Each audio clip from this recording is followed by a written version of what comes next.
अहिंसा के अग्रदूत, त्रैकाल दृष्टा, भवी जीवों के तारनहार, शासनेश प्रभु, श्रवण भगवान महावीर स्वामी के चरणों में कोटि कोटि वंदन। दीन दुखियों के मसीहा, करुणा के सागर, परम पूज्य गुरुदेव श्रमण सूर्य मर्दर केसरी श्री मिश्री मलजी महाराज साहब के चरणों में कोटि कोटि वंदन। पाठ पर विराजमान परम श्रद्धेया, परम विदुषी, मधुर व्याख्यानी, सरल मना पूज्य गुरुनी जी महाराज साहब के चरणों में कोटि कोटि वंदन। धर्म प्रेमी बंधुओं, शीलवती माताएं बहनों, आपके सामने वर्णन चल रहा है उत्तराध्ययन सूत्र के चौथे अध्ययन का, जिसका नाम है असंस्कृत, जिसकी कल पहली गाथा के अंदर आपने वर्णन श्रवण किया कि मनुष्य का यह जीवन संस्कार से रहित है, एक बार टूटने के बाद में पुनः जुड़ने वाला नहीं है। और ऐसा मनुष्य जब वृद्धावस्था प्राप्त होगी उस समय कौन उसकी रक्षा करेगा। और जिस मनुष्य ने समय रहते धर्म की आराधना नहीं की है, जो मनुष्य पाप स्थान से निवृत्त नहीं हुए हैं, जिन्होंने हिंसा का त्याग नहीं किया है, हिंसा में रत रहने वाले, पाप कर्म के अंदर रत रहने वाले मनुष्य अंतिम समय के अंदर किसकी शरण में जाएंगे। अर्थात उनके लिए अंतिम समय में कोई भी शरणभूत होने वाला नहीं। और दूसरी गाथा क्या कहती है? जे पावकम में हिम धनम मनुष्या समाययन्ति अमहिम गहाय पहायते पास पयट्टिये नरे वेराणुबद्धानरहिम उवेन्ति। जे पावकम में हिम धनम मनुष्या, कुबुद्धि और अज्ञान के वश होकर के जो मनुष्य पाप कर्मों से धन को कमाते हैं, धन को अमृत के समान समझ करके उसको ग्रहण करते हैं, उसको संचय करते हैं, स्त्री पुत्र और परिवार के पाश में बंधे हुए जो वैर और भाव की श्रृंखला के अंदर जकड़े हुए हैं, ऐसे मनुष्य अंतिम समय के अंदर धन को यहीं पर छोड़ करके अधोगति यानी नरक गति के अंदर जब प्राप्त होंगे, वहां पर जाएंगे, उस समय उनकी शरण रूप होने वाला कोई नहीं। अर्थात इस गाथा के अंदर प्रभु ने 3-4 बातें सम्मिलित की। सबसे पहले क्या कहा? पाप के द्वारा धन संचय करना, क्योंकि ये बात तो हम सब जानते हैं, धन को कमाना कोई सहज बात नहीं। लेकिन फिर भी प्रभु ने क्या फरमाया? एक श्रावक को चाहिए न्याय के साथ में और नीति के साथ में। न्याय और नीति का धन घर के अंदर आना चाहिए। न्याय और नीति से चाहे दाल रोटी ही मिले, लेकिन कमाई कैसी होनी चाहिए? न्याय और नीति। लेकिन जो मनुष्य न्याय और नीति का त्याग कर देते हैं, पाप के द्वारा धन को संचय करते हैं, और धन को संचय करने के बाद में वो संचय यानी इकट्ठा किया हुआ धन, संग्रह किए हुए धन को अमृत के समान समझते हैं। मनुष्य सब कुछ किसको समझता है? धन को। थोड़ा हुंकारा दीजिए। हाँ, आपके लिए सबसे ज्यादा प्रिय क्या है? धन। और धन को किसके समान समझते हैं? अमृत के समान। ये प्रभु महावीर की वाणी है, जो घट घट की बात जानते हैं, प्रत्येक के दिल में बैठी हुई बात को जानते हैं, प्रत्येक मनुष्य प्रत्येक जीव के भाव को जानते हैं, 3 काल और 3 लोक को इस प्रकार से देख रहे हैं जैसे हम अपनी हथेली की रेखाओं को भी इतना स्पष्ट नहीं देख पाते हैं, जितना केवली भगवान 3 लोक और 3 काल को। तो क्या कहा? पहले तो पाप के द्वारा धन को संचय करते हैं, धन का संग्रह करते हैं, और फिर धन को क्या समझते हैं? अमृत के समान। और तीसरी बात क्या कही? पाश में यानी बंधन में फंसे हुए हैं। वो बंधन किसका? अपनी पत्नी के प्रेम का, बच्चों के प्रेम का, परिवार के प्रेम का, उनके राग के अंदर, उनके मोह के अंदर और आसक्ति के अंदर बंधा हुआ वो मनुष्य क्या करता है, वैर और भाव की श्रृंखला को बढ़ा लेता है, जन्म मरण की श्रृंखला को बढ़ा लेता है। तो ऐसा मनुष्य कैसा, पाप के द्वारा धन संचय करने वाला, धन को अमृत के समान समझने वाला, परिवार के पाश के अंदर बंधा हुआ मनुष्य, वैर भाव की श्रृंखला को बढ़ाने वाला मनुष्य क्या करता है, जब अंतिम समय आता है उस कमाए हुए धन को तो यहीं पर छोड़ करके चला जाता है। और साथ में क्या जाता है, जो धन को कमाने के लिए उसने पाप किया, वो पाप भी पीछे रहेगा क्या? नहीं, वो पाप, वो अशुभ कर्म उसके साथ में जाते हैं। धन को यहीं पर छोड़ करके नरक जैसी अधोगतियों के अंदर चला जाता है। उस समय ऐसे लोगों को शरण रूप यह धन शरण देने वाला नहीं है। और ऐसे लोगों को प्रभु ने दो उपमाएं दी। क्या दिया? एक तो वो कुबुद्धि है, यानी कि उनकी बुद्धि सद्बुद्धि नहीं, तो एक तो कुबुद्धि बताया और दूसरा बताया अज्ञानी। क्योंकि अज्ञानी ही सोचता है धन मेरे लिए सब कुछ है, धन के लिए धर्म को छोड़ देता है। तो इस ऐसे लोगों को कुबुद्धि और अज्ञानी बताया, और ऐसे लोगों की गति होती है अधोगति। क्योंकि ज्ञानी क्या कहते हैं, लाख कमाओ चाहे करोड़ कमाओ, कितना भी कमाओ साथ में कुछ भी जाने वाला, साथ में दो चीजें जाती हैं और दो चीजें पीछे रहती हैं। दो चीजें यूं तो कहते हैं कि मुट्ठी बांध करके आए और हाथ पसार करके जाएंगे, लेकिन फिर भी दो चीजें साथ में चलती हैं और दो चीजें पीछे रहती हैं। दो चीजें साथ में चलने वाली कौन सी? शुभ कर्म और अशुभ कर्म, पुण्य और पाप। और पीछे क्या रहता है? यश और अपयश। कौन सी नेकी की है, कौन सी बदी की है। अच्छे करने वालों को भी लोग याद करेंगे और बुरा करने वालों को भी याद करेंगे। आज याद रावण को भी किया जाता है और राम को भी किया जाता है, लेकिन याद करने में बहुत बड़ा अंतर होता है। तो चाहे लाख कमाओ चाहे करोड़ कमाओ, साथ में कुछ भी चलने वाला नहीं। क्योंकि जो खा गया सो खो गया, खा गया सो खो गया, और दे गया सो ले गया। जिसने पुनवानी बांध ली वो अपना सब कुछ साथ में लेकर के चला जाता है। नहीं तो लाख कमाया इस दुनिया में क्या हीरा क्या मोती, लाख कमाया इस दुनिया में क्या हीरा क्या मोती, लेकिन याद रख बंदे कफन के जेब नहीं होती। हाँ, जब दुनिया के अंदर आए सबसे पहला वस्त्र पहना, उसमें भी जेब नहीं, और जब दुनिया से गए सबसे अंतिम वस्त्र पहना, कौन सा? कफन। कफन के भी जेब नहीं है। तो पहले के भी जेब नहीं और अंतिम के भी जेब नहीं। लाख कमाओ करोड़ कमाओ, ये सब शरण बनने वाला नहीं। क्योंकि तीर्थंकर भगवान ने तो, केवलियों ने तो केवल संसार के अंदर 4 ही शरण बताए। कितने शरण बताए? 4। कौन कौन से? हाँ, रोज मंगलिक श्रवण करते हैं, प्रतिगमन करते हैं, उस समय भी मंगलिक सुनते हैं, मंगलिक देते हैं, और कई बार श्रवण करते हैं। उसके अंदर आया चत्तारी शरणम पवज्जामि, अरिहंतों का शरणा, सिद्धों का शरणा, साधुओं का शरणा, और केवली प्रारूपित दया धर्म का शरणा। ये तो निश्चय में शरणा है। और आप लोगों के लिए व्यवहार में शरणा कौन सा है? क्या केवल धर्म को शरणा मानते हैं क्या? धर्म को नहीं, किसको शरण मानते हैं? धनम शरणम। हाँ, थोड़ा जोर से बोलिए। आपके लिए सबसे बड़ा शरण कौन सा है?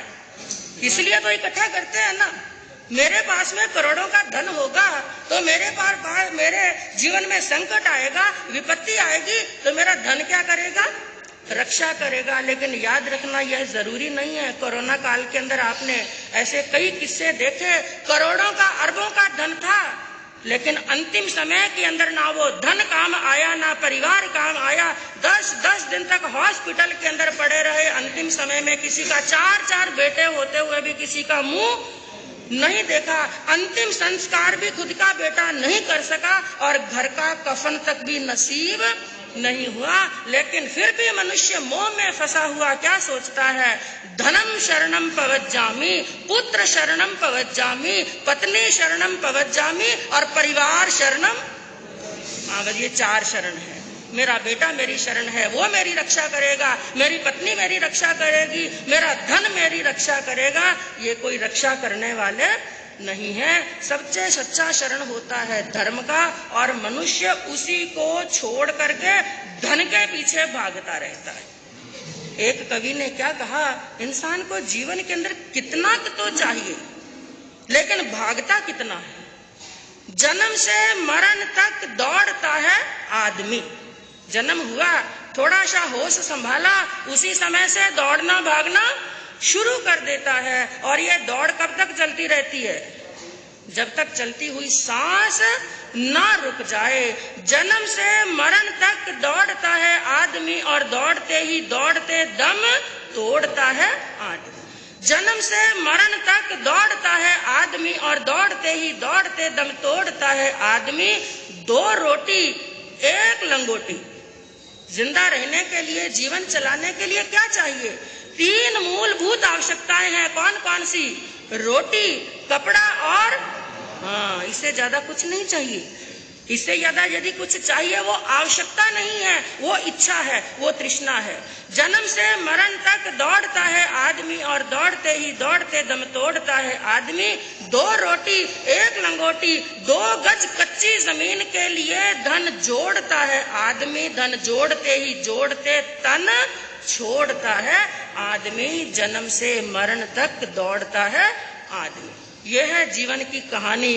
दौड़ता रहता है, दौड़ता रहता है। क्यों दौड़ता है? मेरा सामने वाला दौड़ रहा है, मेरा अड़ोसी दौड़ रहा है, मेरा पड़ोसी दौड़ रहा है, वो भाग रहा है, इसलिए मैं भी भाग रहा हूं। और यदि देखें, रोडपति से ज्यादा करोड़पति दौड़ते हैं। रोडपति इतना नहीं दौड़ता, उसकी तो आवश्यकता बहुत लिमिटेड होती है, और करोड़पति की आवश्यकता तो बहुत सीमित है, लेकिन इच्छाएं बहुत अनंत होती हैं। वो सोचता है ये भी मैंने प्राप्त किया, ये भी कम और ये भी कम। लोभ और लालच के अंदर पड़ा रहता है, और लोभ और लालच के लिए कहा इसका कभी अंत होने वाला। और धन को कितना भी शरण मान लो। एक छोटा सा किस्सा बताऊं। एक गांव के अंदर एक सेठ जी रहते थे, बड़े धनवान, करोड़ों अरबों का व्यापार था उनके। और उनका बिजनेस क्या था? समुद्री जहाज के अंदर यात्रा करना, एक जगह से माल लेना और दूसरे द्वीप पर जाकर के माल बेचना। पुराने जमाने के अंदर ये बहुत बड़े बड़े सेठों की ये बिजनेस होता था। अपने शास्त्रों के अंदर भी वर्णन आता है। तो ये समुद्री यात्रा करने के लिए जब निकलते हैं तो कई कई महीने समुद्र के अंदर ही व्यतीत हो जाते हैं। ऐसा समझ लो कि साल में से 8-9 महीने तो पानी के अंदर ही निकल जाते हैं। तो रोज उनका ये व्यापार कई वर्षों से चल रहा था, धन माल की कोई कमी नहीं। लेकिन एक बार उनकी पत्नी को, उनके बच्चों को एक चिंता हुई।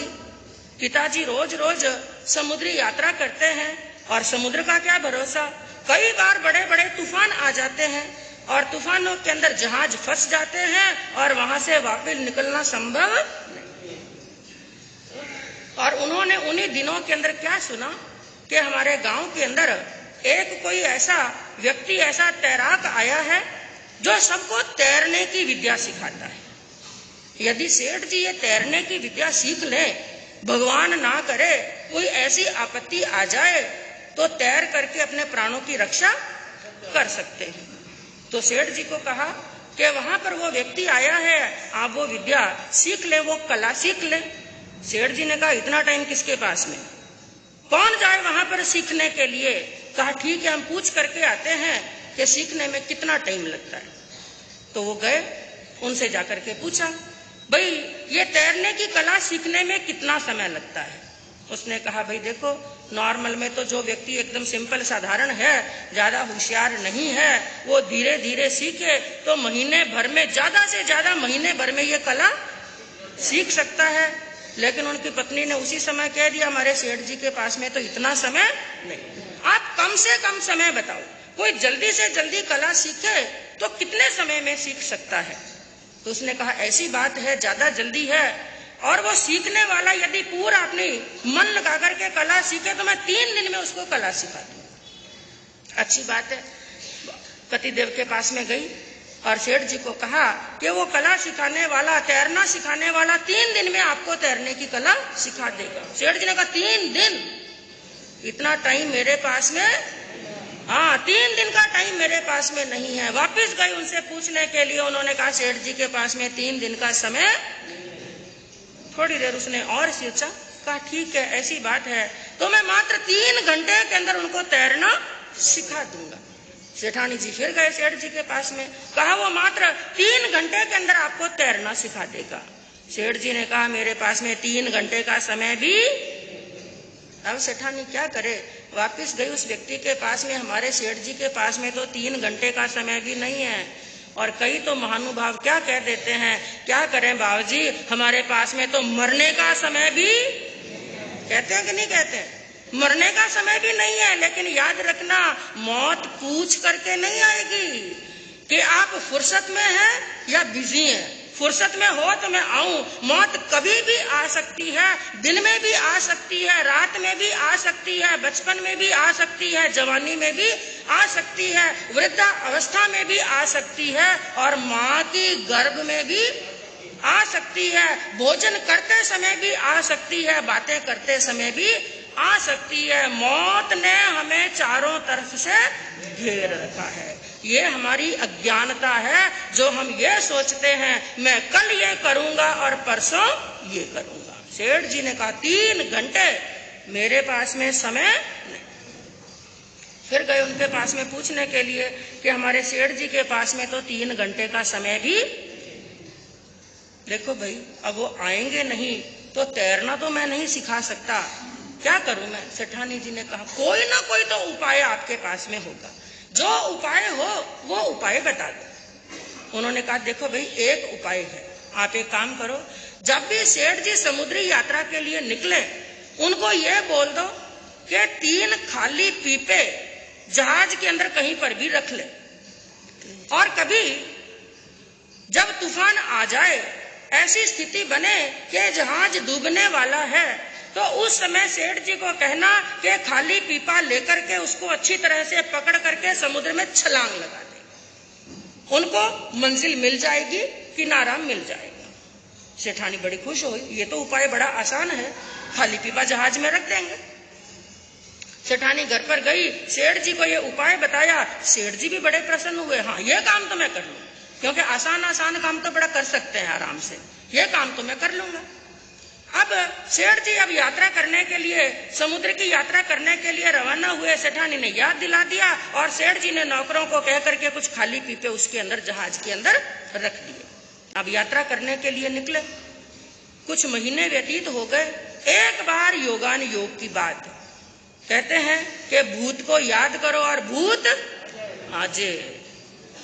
तो रोज जिस बात को याद करते हैं और वो घटना कभी ना कभी घट जाती है। आज वही योगान योग की बात हुई कि जोरदार समुद्र के अंदर तूफान उठने लगा, आंधी चलने लगी और जोरदार बरसात होने लगी, और वो जहाज समुद्र के अंदर गेंद की तरह कूदने लगा, कभी ऊपर कभी नीचे, और समुद्र के अंदर पानी भी भरने लगा। जितने भी लोग जहाज के अंदर थे सब हाय त्रास करने लगे, चीखने लगे, चिल्लाने लगे, और कुछ लोग जिनको तैरना आता था वो तो छलांग लगाने लगे, क्योंकि जिस समय प्राण संकट में आते हैं ये धन भी अच्छा लगने वाला, हाँ, तो वहां पर सब कुछ छोड़ छाड़ करके समुद्र में छलांग लगाने लगे। सेठ जी देखने लगे इधर उधर, और अब सेठ जी को बात याद आने लगी सेठानी की, हाँ सेठानी की बात याद आने लगी। सेठानी ने मुझे खूब कहा जाकर के विद्या सीख लो, जाकर कला सीख लो, लेकिन मैंने सेठानी की एक नहीं मानी। आज यदि सेठानी की बात मान ली होती तो आज मुझे चिंता करने की आवश्यकता नहीं। लेकिन फिर एक उपाय याद आया। उस व्यक्ति ने कहा था खाली पीपा लेकर के समुद्र के अंदर कूद जाना। विचार किया अब अंतिम समय है, अब तो मुझे वो उपाय करना ही पड़ेगा। सेठ जी गए वहां पर जहां पर वो खाली पीपा पड़ा था। उस खाली पीपे के ऊपर दृष्टि पड़ी, उसको उठाने लगे, लेकिन पास में किसी और चीज पर दृष्टि पड़ी। वहां पर भी कुछ पीपे पड़े थे, लेकिन वो खाली नहीं थे, हीरे पन्ने जवाहरातों से भरे हुए थे। अब वो कमाया हुआ धन, बड़े पुरुषार्थ के साथ में कमाया हुआ धन, इतने सारे पीपे धन के पड़े हैं और सेठ जी खाली पीपा ले। हाँ, ऐसा धन छोड़ करके जाए जिनको इतनी मेहनत से कमाया, खून पसीना बहा बहा करके कमाया। और हाँ, क्योंकि धन को प्रभु ने क्या फरमाया, किसके समान लगता है? अमृत के समान। धन अमृत के समान लगता है, क्योंकि इस धन के पीछे बंधुओं कई बार सब रिश्ते टूट जाते हैं। भाई भाई का शत्रु बन जाता है, बेटा बाप का शत्रु बन जाता है। थोड़े से धन के लिए, थोड़ी सी संपत्ति के लिए यदि बंटवारे के अंदर थोड़ा सा भी अंतर हो जाए, एक भाई को ज्यादा आ जाए और एक भाई को कम आ जाए, उस खून के रिश्ते को भी भूल जाते हैं इस धन के पीछे और कोर्ट कचहरी चढ़ जाते हैं। इतना तो शायद बंटवारे में अंतर नहीं पड़ा जितना कोर्ट कचहरी के अंदर खर्चा कर देते हैं, क्योंकि धन को समझते हैं अमृत के समान। क्योंकि ये जितनी भी बातें हैं ये सब लागू होती हैं। प्रभु ने अपने केवल ज्ञान से जान करके और देख करके बताया, तो सेठ जी को वो धन किसके समान लग रहा था? अमृत के समान।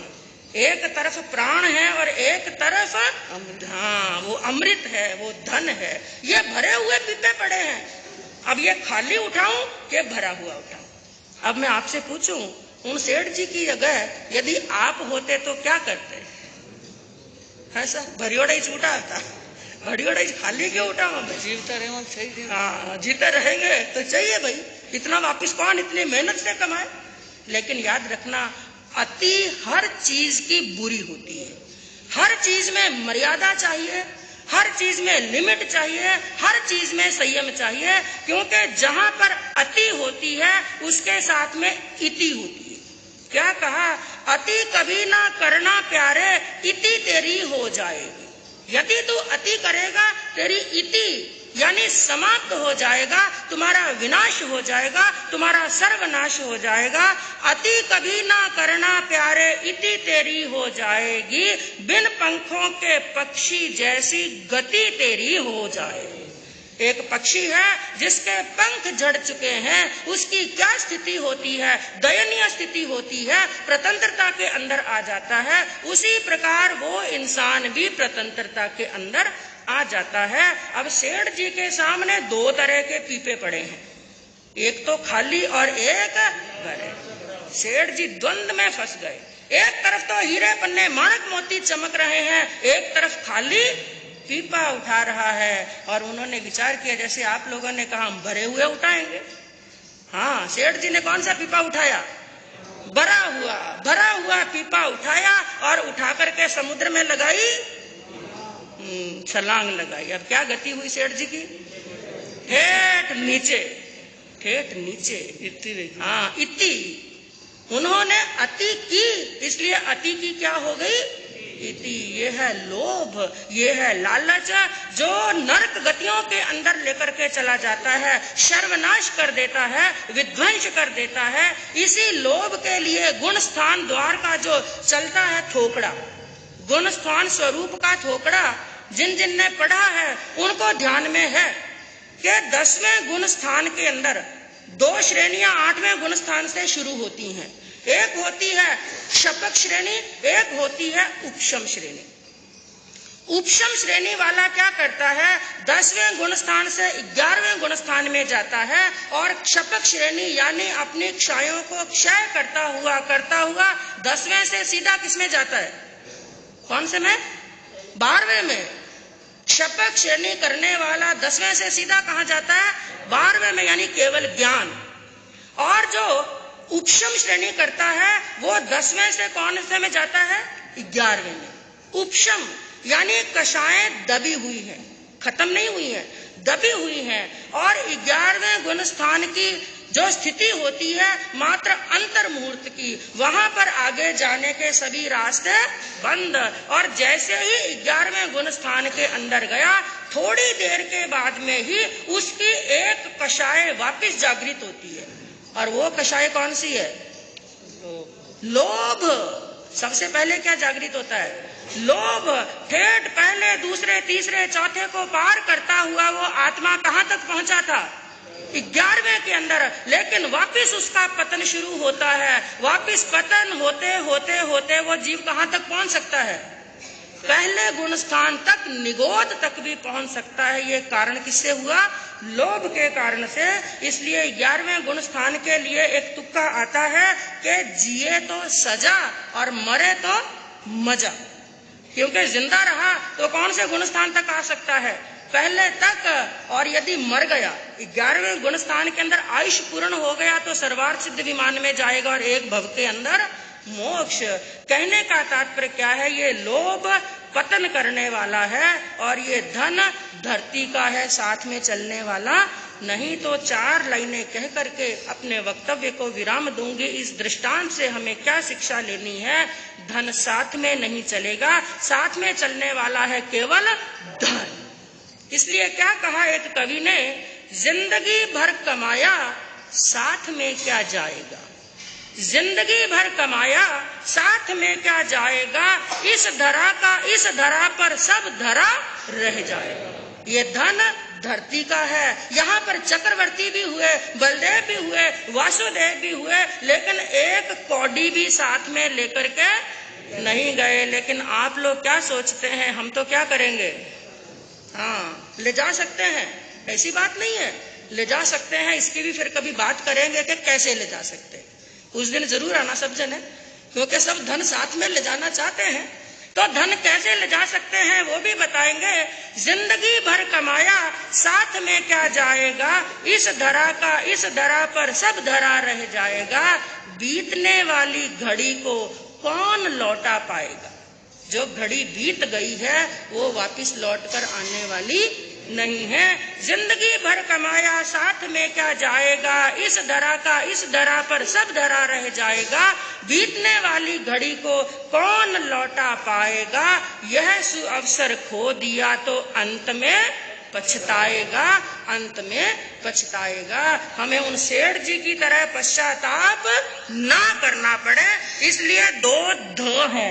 एक तो ध है धन का, दूसरा ध है धर्म।